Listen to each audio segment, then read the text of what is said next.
العلم هو النور الهادي والمفتاح لكل الخير من يرد الله به خيرا.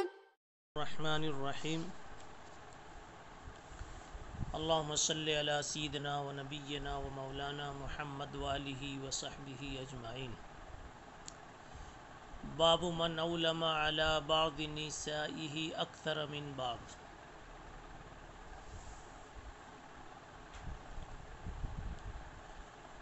ایک بیوی کے مقابلے میں دوسری بیوی کا ولیمہ زیادہ کھلانا. باب کا حاصل ہوا کہ کسی شخص نے کئی شادیاں کی باری باری، کسی بیوی کے موقع پر مختصر ولیمہ کیا اور کسی بیوی کے نکاح کے موقع پر اس نے لمبا چوڑا ولیمہ کیا.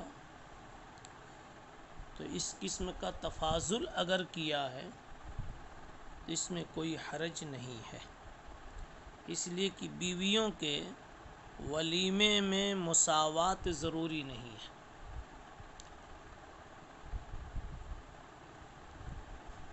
اس باب سے امام بخاری رحمۃ اللہ علیہ کا یہی مقصود ہے. اس میں مرد کی اپنی صفات، اپنے حالات کا بھی دخل ہو سکتا ہے. کسی موقع پر مختصر ولیمے کی ہی گنجائش تھی، کسی موقع پر زیادہ تھی، یا اس کے انبساط و نشاط کا بھی فرق ہو سکتا ہے. غرض یہ ولیمے کی دعوت کا تعلق بیوی کے حقوق سے نہیں ہے، یا اپنی اظہار مسرت سے ہے، چاہے لمبا ولیمہ کرے یا مختصر ولیمہ کرے. حدیث آ رہی ہے بہی قال حدثنا مسدد قال حدثنا حماد بن زید عن ثابت قال ذکر تزویج زینب ابنت جحش عند انس. حماد ابن زید کہتے ہیں کہ حضرت ثابت نے بتایا کہ حضرت انس کے پاس زینب بنت جحش کی شادی کا ذکر چھڑ گیا. تو حضرت انس نے بتایا ما رأیت، فقال ما رأیت النبی صلی اللہ علیہ وسلم اولم علی احد من نسائہ ما اولم علیہا اولم بشات. کہ میں نے نبی پاک صلی اللہ علیہ وسلم کو ایسا ولیمہ کرتے ہوئے کسی بھی بیوی کی شادی پر نہ پایا جیسا کہ آپ نے ولیمہ کیا حضرت زینب بنت جحش کے نکاح کے موقع پر، کہ آپ نے ایک بکری کا ولیمہ فرمایا تھا.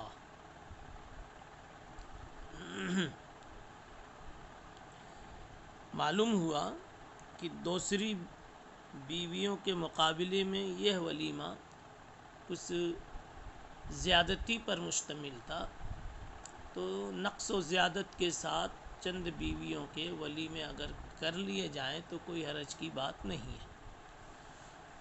باب من اولم باقل من شات. امام بخاری رحمۃ اللہ علیہ کے ابواب الشیء بالشیء یذکر کی طرح سے ہوتے ہیں، یعنی امام بخاری رحمۃ اللہ علیہ پچھلے باب سے ہی کوئی سبب ایسا پکڑ لیتے ہیں، یا تو باب میں ہی کوئی گنجائش نکل آتی ہے کہ اگلا باب اور بنایا جاوے، یا پچھلے باب کی حدیث میں کہیں کوئی جگہ مل جاتی اور اشارہ مل جاتا اور پھر اس سے آپ باب باندھتے ہیں. یہاں جو حدیث آئی تھی اولم بشاتن، تو نبی پاک صلی اللہ علیہ وسلم کے ولیمہ بالشات کا ذکر آیا اور کمی بیشی کا ذکر آیا. تو اب ان دونوں باتوں کو لے کر کے ایک نیا عنوان قائم فرما رہے حضرت، من اولم باقل من شات.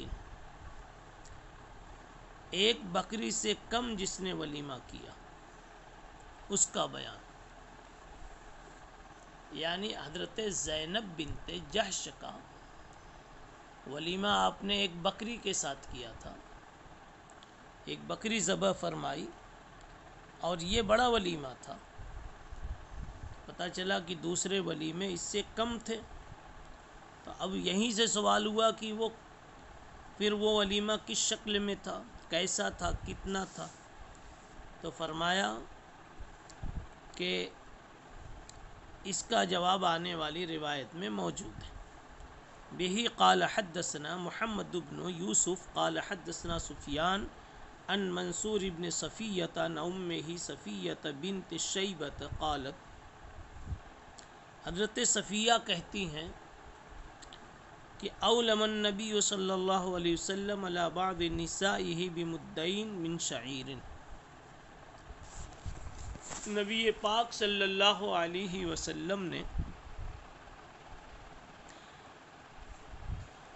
اپنی بعض بیویوں کا ولیمہ 2 مد جو سے کیا، بمدین من شعیر، 2 مد جو سے بھی کیا، یعنی تھوڑا سا کچھ جو مہیا تھا وہ بھی کھلا دیا۔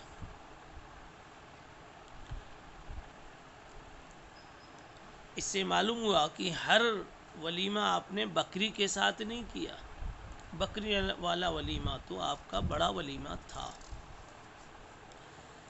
یہاں سند کی ایک بات آپ دیکھتے چلیں کہ اس روایت کو نقل کرنے والی صفیہ بنت شیبہ ہیں، اور صفیہ بنت شیبہ کے بارے میں ایک قول یہ ہے کہ وہ تابعیہ۔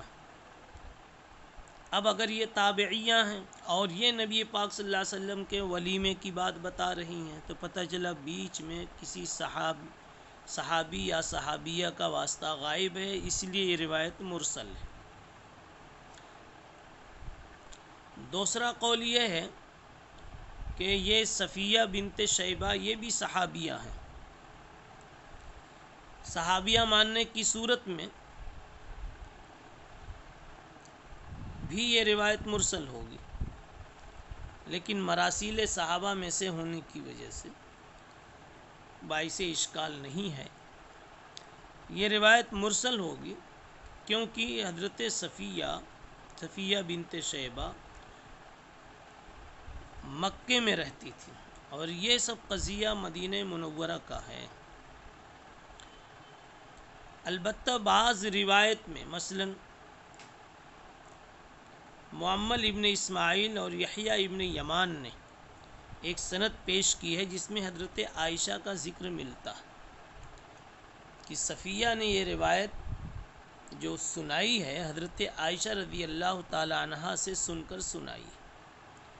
تو اب یہ مرسل نہیں رہی، اس کو کہیں گے مزید فی متصل الاسانید۔ الغرض یہ روایت یا تو مرسل ہے اور یا تو موصول ہے، اور خلاصے کے طور پہ کہ حضرت عائشہ کا ذکر بعض روایتوں میں ہے تو یہ روایت موصول کی قبیل سے ہے۔ انہوں نے بتایا کہ نبی پاک صلی اللہ علیہ وسلم نے اپنی بعض بیویوں کا، کس بیوی کا نام نہیں لیا، کسی بیوی کا ولیمہ کیا 2 مد جو کے ساتھ، یعنی تھوڑا سا جو تقسیم کر دیا، کھلا دیا۔ اب کس بیوی کا یہ ولیمہ تھا؟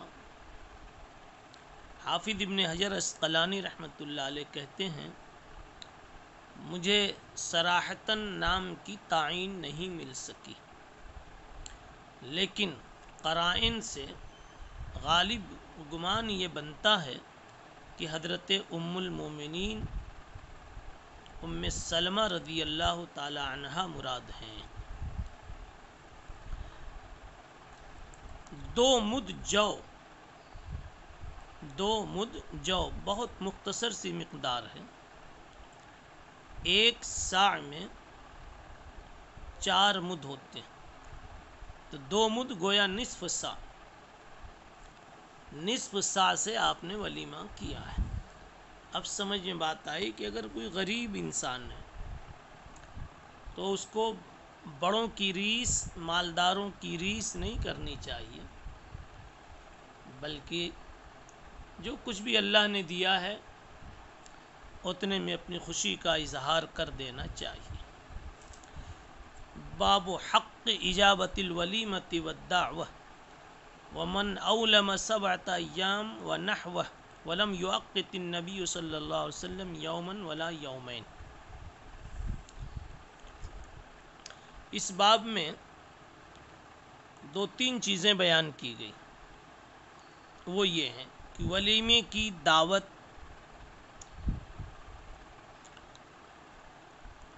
اور دوسری دعوت قبول کرنے کا بیان، حق اجابت الولیمۃ والدعوہ، ولیمہ اور دوسری دعوت کو قبول کرنے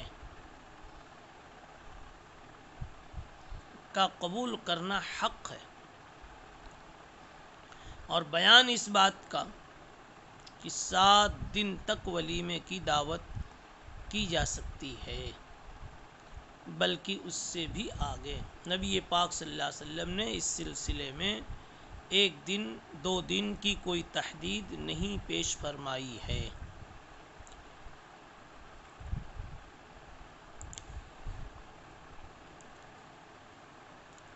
حاصل باب کا یہ ہے کہ دعوت ولیمہ اور دوسری کوئی بھی دعوت جب کوئی دے تو اس کو قبول کر لینا چاہیے۔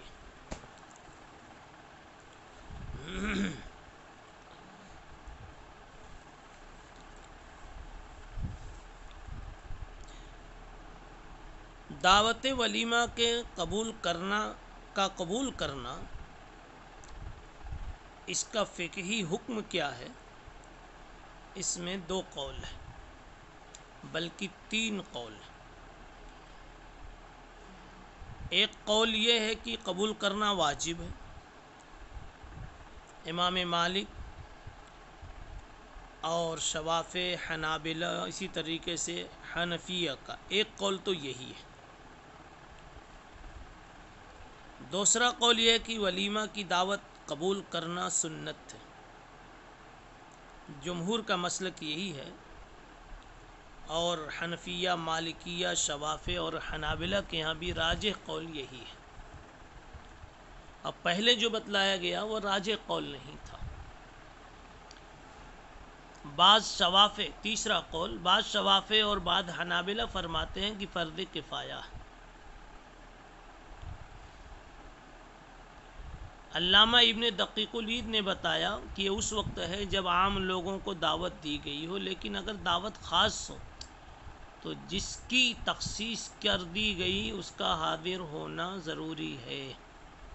ہاں، ایک عام دعوت، اگر ابن دقیق العید کی بات کا مطلب ہے کہ اگر اس طرح اعلان ہو گیا پوری گلی والوں کی دعوت ہے، پوری بستی والوں کی دعوت ہے، تو فرض کفایہ کے درجے میں ہے۔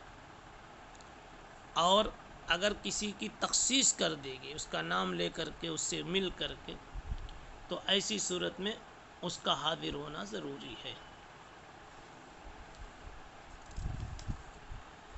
ومن اولم 7 ایام ونحوہ، امام بخاری رحمۃ اللہ علیہ کا منشا ہے کہ 7 دن سے زائد بھی ولیمہ کھلا سکتا ہے، اگرچہ کہ اس مسئلے میں ائمہ کا اختلاف ہے، اور اس اختلاف کی طرف بھی حضرت مصنف علام اشارہ کرنا چاہتے ہیں۔ ولیمہ کتنے دن تک کیا جا سکتا ہے؟ جمہور فرماتے ہیں ولیمہ پہلے دن کرنا مسنون ہے، دوسرے دن کرنا جائز، تیسرے دن مقرر اور ریا و سمعہ میں داخل ہے، یعنی اب تیسرے دن کرنے کی ضرورت نہیں۔ ابو داؤد شریف میں ایک روایت ہے کہ رسول اللہ صلی اللہ علیہ وسلم نے فرمایا الولیمۃ اول یوم حق والثانی معروف والثالث سمعۃ وریا۔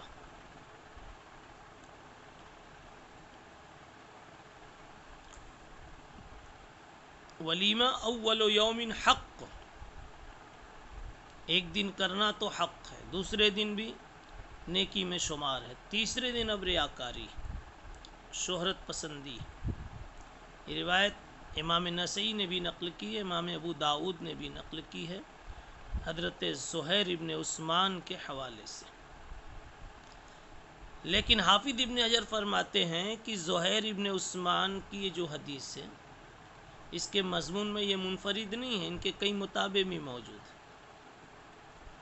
چنانچہ ابن ماجہ نے ابو ہریرہ سے بھی یہ مضمون نقل کیا، بیہقی نے حضرت انس سے، امام ترمذی نے عبداللہ ابن مسعود سے اس مفہوم کی حدیث نقل کی۔ ترمذی شریف کے الفاظ اس طرح ہیں: کان طعام اول یوم حق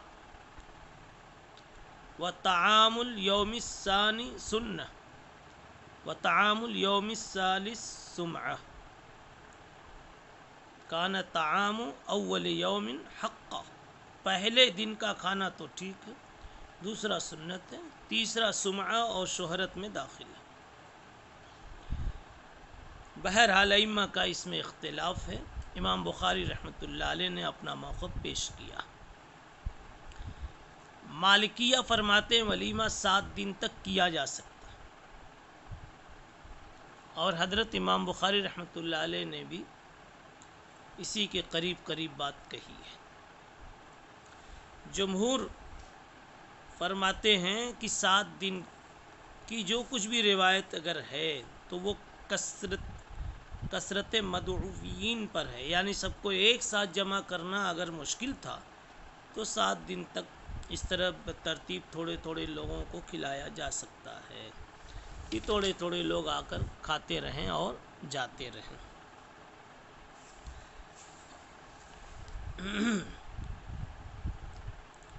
جمہور کی رائے یہ ہے کہ 7 دن اصل میں مطلوب نہیں ہے، اور وہی بہتر ہے جو اوپر بتایا گیا کہ پہلے اور دوسرے دن کر کے آدمی فرصت لے لے۔ اب روایت کو دیکھتے چلیں۔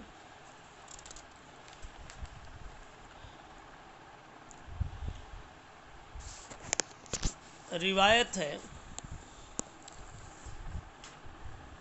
عبداللہ ابن یوسف کی، قال حدثنا عبداللہ ابن یوسف قال اخبرنا مالک عن نافع عن عبداللہ ابن عمر ان رسول اللہ صلی اللہ علیہ وسلم قال اذا دعی احدکم الی الولیمۃ فلیاتها۔ دیکھیے یہاں امر کے صیغے سے ولیمے میں شرکت کی طرف متوجہ کیا جا رہا ہے۔ دوسری حدیث ہے مسدد کی، قال حدثنا یحییٰ عن سفیان قال حدثني منصور عن ابی وائل عن ابی موسیٰ عن النبی صلی اللہ علیہ وسلم قال فک العانی واجیب الداعی وعودوا المریض۔ فرمایا جناب رسول اللہ صلی اللہ علیہ وسلم نے، حضرت براء ابن عازب کہتے ہیں کہ آپ صلی اللہ علیہ وسلم نے ہمیں 7 باتوں سے منع فرمایا۔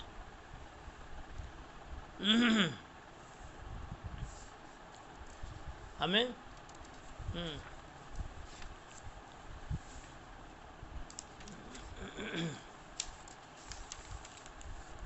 براء ابن عازب کہتے ہیں امرنا النبی صلی اللہ علیہ وسلم بسبع ونہانا عن سبع، نبی پاک صلی اللہ علیہ وسلم نے ہمیں 7 کام کرنے کا حکم دیا: فک العانی واجیب الداعی وعودوا المریض، مریض کی عادت کرو، جنازے کے ساتھ جاؤ، چھینکنے والوں کا جواب دو، مظلوم کی نصرت کرو۔ فک العانی واجیب الداعی وعودوا المریض۔ اور آگے فرمایا ایک دوسری روایت میں تھوڑا سا اختلاف، تھوڑا تھا تنوع ہے۔ دوسری روایت دیکھیے، براء ابن عازب کہتے ہیں امرنا النبی صلی اللہ علیہ وسلم بسبع ونہانا عن سبع، امرنا بعیادۃ المریض واتباع الجنائز وتشمیت العاطس وابرار القسم۔ کوئی قسم کر لے، کھا لے، نہیں پوری کر پاتا، آپ اس کی مدد کرو، ونصر المظلوم، فک العانی کے معنی میں، وافشاء السلام واجابت الداعی ونہانا عن خواتیم الزوار، اور ہم کو روکا چند چیزوں سے، سونے کی انگوٹھی سے، چاندی کے برتن سے، وان المیاسر والقصیہ،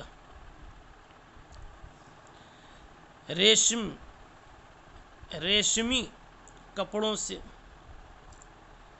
اسی طریقے سے ریشم ملے ہوئے کپڑوں سے، اور ریشم کی ایک قسم استبرق والے کپڑے سے، اور دیباج کے کپڑے سے، یہ بھی ریشمی کی ایک قسم ہے، ان سب کپڑوں سے منع فرمایا۔ تابعہ ابو عوانہ والشیبانی عن اشعث فی افشاء السلام، کہ افشاء السلام کے تعلق سے جو ٹکڑا آیا تھا اس میں ان کی مطابقت بھی موجود ہے۔ وبہ قال حدثنا قتیبہ ابن سعید قال حدثنا عبد العزیز ابن ابی حازم عن ابی عن سہل ابن سعد قال دا ابو سعید الساعدی رسول اللہ صلی اللہ علیہ وسلم فی عرسہ وکانت امرأته یومئذ خادمتهم وہی العروس قال سہل تدرون ما سقط رسول اللہ صلی اللہ علیہ وسلم انقعت له تمرات من اللیل فلما اکل سقطه ایاہ۔